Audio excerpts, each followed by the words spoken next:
On your mark, get set. We're riding on the internet, cyberspace, set free. Hello, virtual reality. Interactive appetite, searching for a website, a window to the world, got to get online. Take a spin, now you're in with the techno set. You're going surfing on the internet. Hey there, it's us again. This is Mom and Dad, and I'm Dasha. Today, we're going to be showing our friends Andrew and Lisa the basics of the internet, and we thought you might want to come along. It was a lot of work, but it was really worth it. Now that I've gotten on the internet, I'd rather be on my computer than doing just about anything. It's really cool. Having the internet in our home has had a great impact on our lives. The internet gave us a whole world of exciting new possibilities. So I guess this is a story of how it changed our lives. Maybe it will yours too. The investigation into the high school massacre is slow-moving and dangerous. The two gunmen who went on the rampage booby-trapped the building and even themselves. You will not be able to stay home, brother. You will not be able to plug in, turn on, and cop out. You will not be able to lose yourself on Skag and skip out for beer during commercials because the revolution will not be televised. The revolution will not be televised. The revolution will not be brought to you by Xerox and 4 And we are calling it iPhone.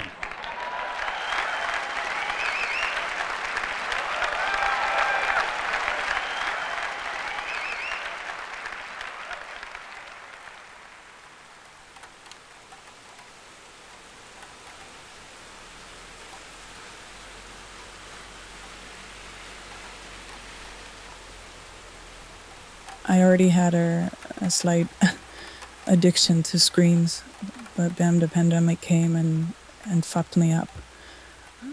I don't even know how long I spend watching stuff online every day. Honestly, I don't want to know. It's an endless vortex of short videos. Content that's not even of value. At least with cinema, there's something there. But this is just pure noise. At home, the sounds are there. Compulsive use, scrolling for hours. I was afraid of missing a message, so I check my phone every 10 minutes. I constantly need another stimulus. I don't draw anymore. I don't read. I don't even watch movies without my smartphone or something next to me.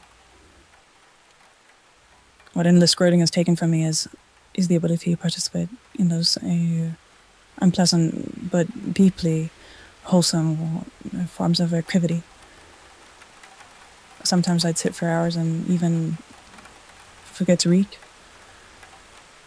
It got to the point where every time I reopened these apps, I'd feel this anxiety, this shame, just sitting in the pit of my stomach.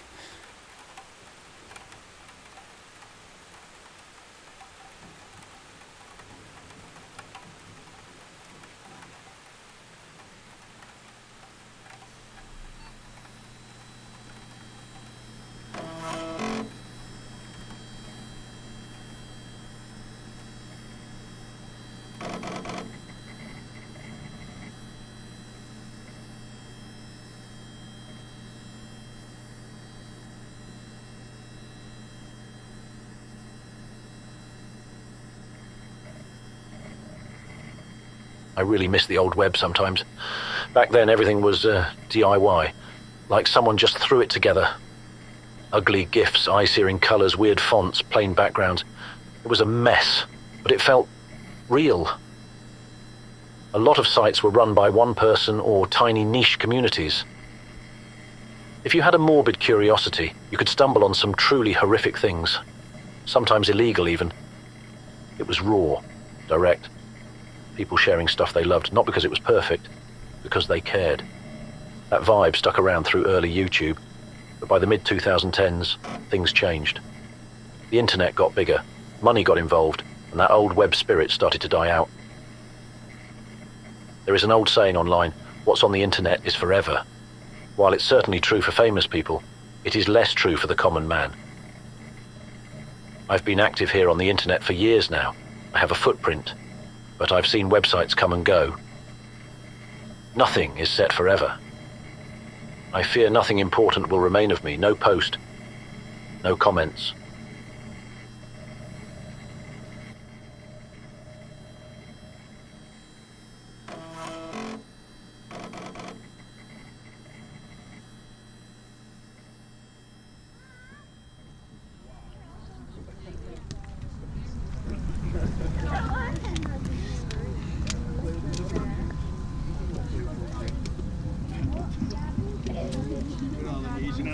The other day, I was looking through an old photo album with pictures of when my mom and grandma were young. Those photos look so raw compared to our modern pictures, so much more authentic.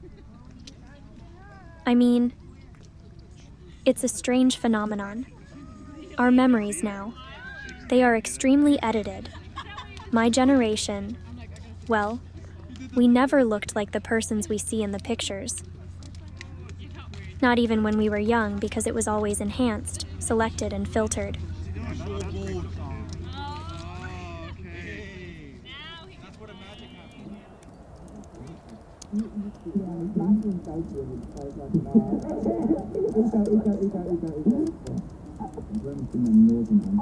Fuck, man, and my brain's just wrecked. I've become this whole different person, you know? And I mourn for what I've lost. It's like, dunno, my mum. She can tell if I've been on the computer. Says I get this numb, zoned-out look for days after a binge. Says I remind her of my alcoholic dad when he was drunk. That hurts. There are chunks of my life I don't remember well. Years when I spent like 8 to 16 hours a day glued to screens. Half my brain's just gone.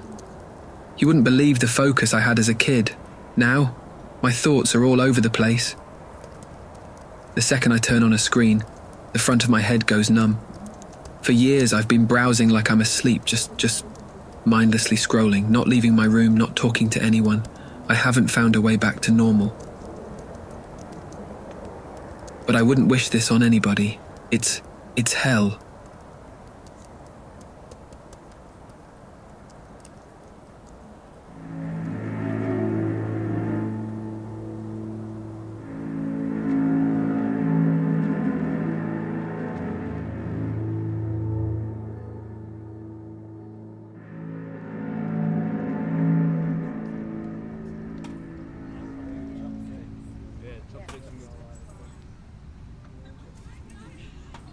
A few years back, my aunt was battling cancer.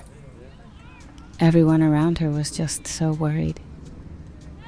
Before she started chemo, knowing she'd lose her strength, she just had this urge to record herself doing all the things she loved, like biking, skiing, hiking, spending time with family. And I get it. You want to hold on to the good times, right?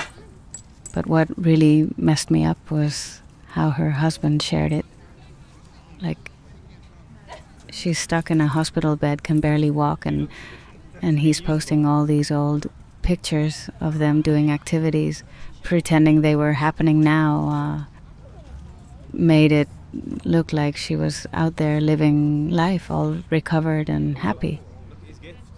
But she was literally dying, just fading away while this fake story played out online. When the pictures ran out, so did the lie. She passed away from complications not long after. I just can't wrap my head around it. How can someone be so obsessed with appearances they'd lie about something that serious? Even to family, like the truth wasn't enough, even in the face of death.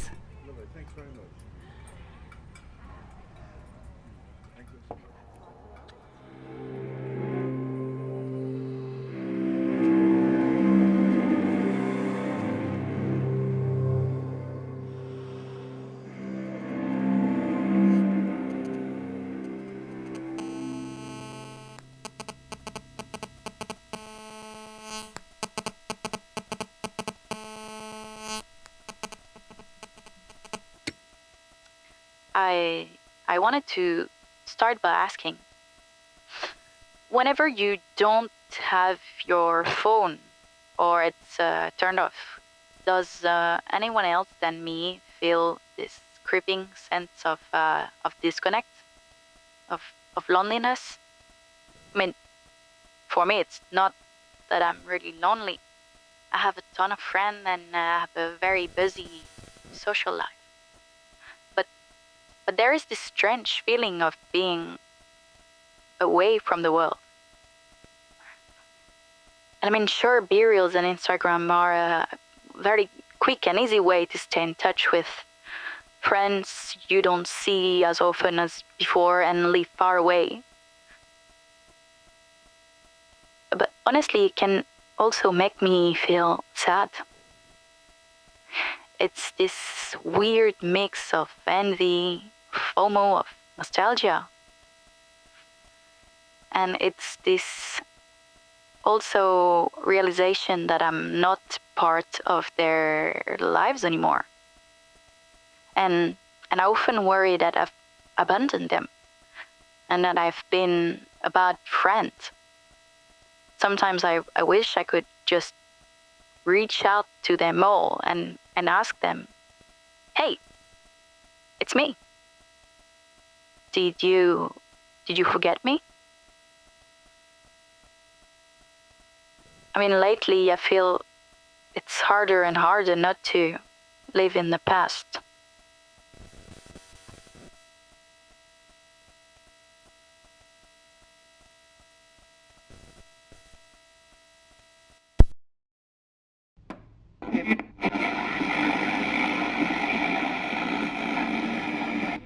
Intervened on behalf of...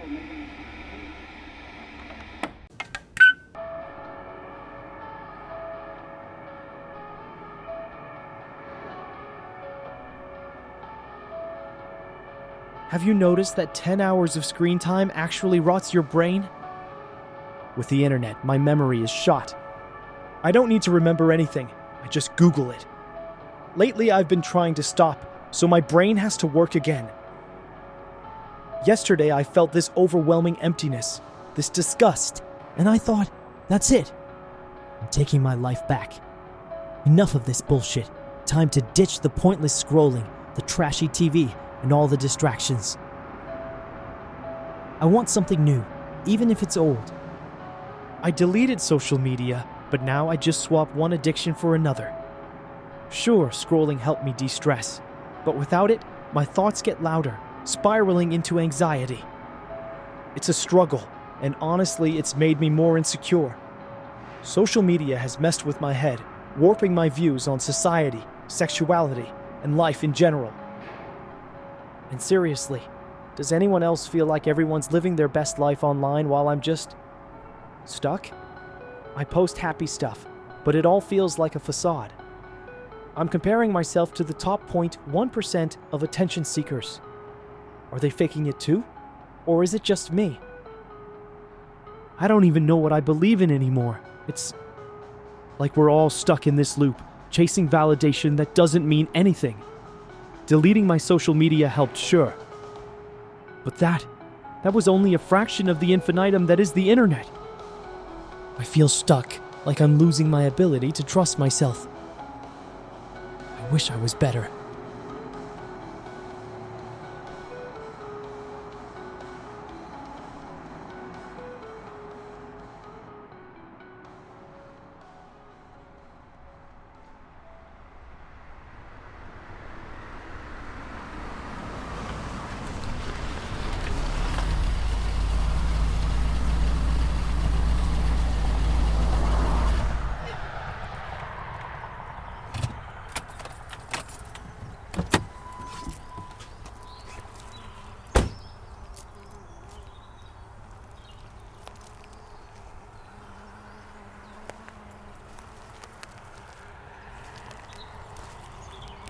Pleasure is rarely a waste of time.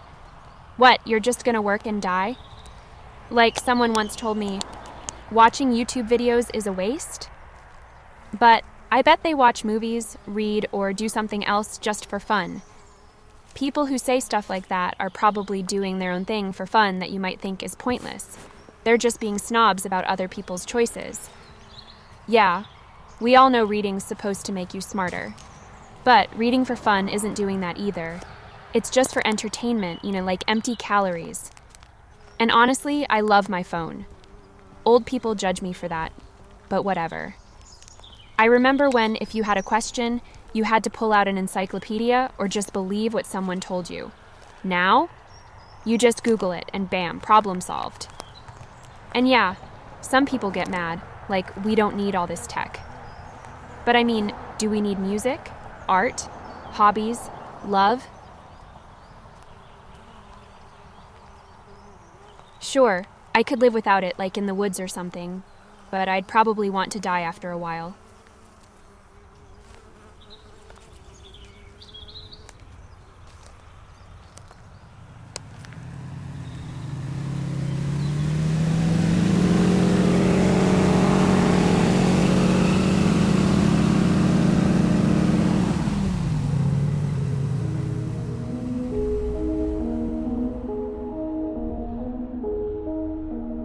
Our digital obsession is destroying authentic human connections. Every time I get off these damn screens, I see how fucked up and over-sexualized everything's become. Teens on Instagram and TikTok are turning themselves into potential pedophile preys. It's killing real love and relationships. It goes beyond dating apps turning us into meat markets. It's systemic. We're all just pathologically horny 24/7, and it's rotting our fucking brains. The constant addiction, the endless chase for that dopamine hit. It's consuming everyone. The gender war is just as messed up. Just look at this shit. The Wikipedia article on masculism is a total joke. It's basically a feminist hit piece, while the feminism page goes on forever. Modern society is trying to shame men for having any balls, while pushing this weak-ass bullshit as the new normal. I'm so done with this woke crap. Boys are being taught to suppress their natural instincts, to embrace weakness over strength. Look at history. Every time a society gets too comfortable with degeneracy, it falls apart from the inside. The result? We're all hiding behind our screens like cowards, letting tech fry our brains, choosing porn and AI over real connections. Trading real intimacy for what, 5 minutes of digital ecstasy? It's like men aren't men anymore, and women aren't women. Je suis un mâle alpha! Respectez-moi! Je suis un dominant!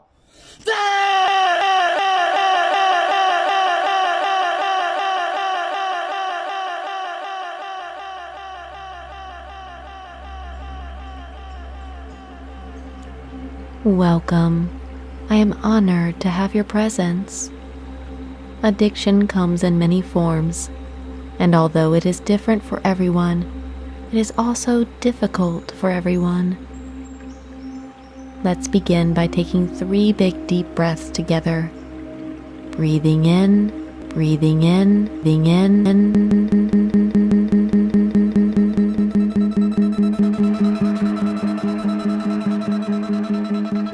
Scientifically, when a sufficiently large group is exposed to a substance like amphetamines, most individuals will become habituated to its use, though not necessarily addicted. However, approximately 3% of those exposed and using the substance regularly will develop clinical addiction. This represents manufactured addiction. Corporations invest significant resources in researching and optimizing addiction. A continuous influx of anxiety-inducing news and social media leads to an ongoing cycle of cortisol and dopamine in the brain. Instant gratification from readily available information, on-demand pornography, echo chambers, and gaslighting contribute to this cycle. Social pressures and fears of missing out or non-conforming make it socially acceptable to remain constantly connected and informed.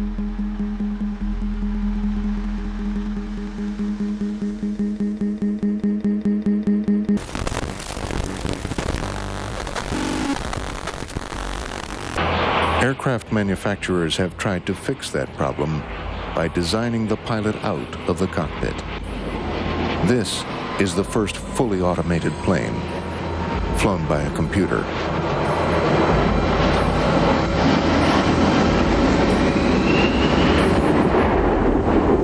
Oh là là. Oh no, oh no, oh no.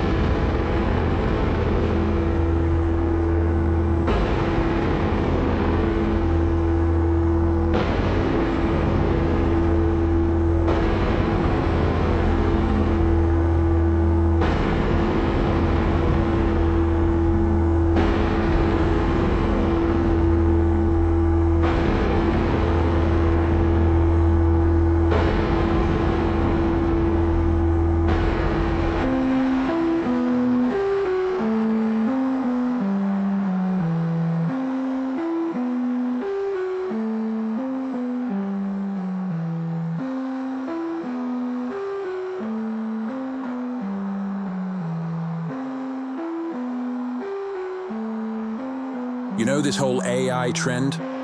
It might really be the new face of the internet. Ever heard of the dead internet theory?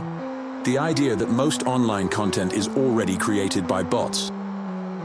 GPT alone has pumped out more text than everything that's come before it. That's wild. To me, the real issue is capitalism. Big companies will lock AI behind closed doors, use it to replace jobs, spy on us, tighten their grip, like they always do. It won't be regular people shaping AI's future. It'll be tech giants and governments selling us innovation while building systems that benefit them.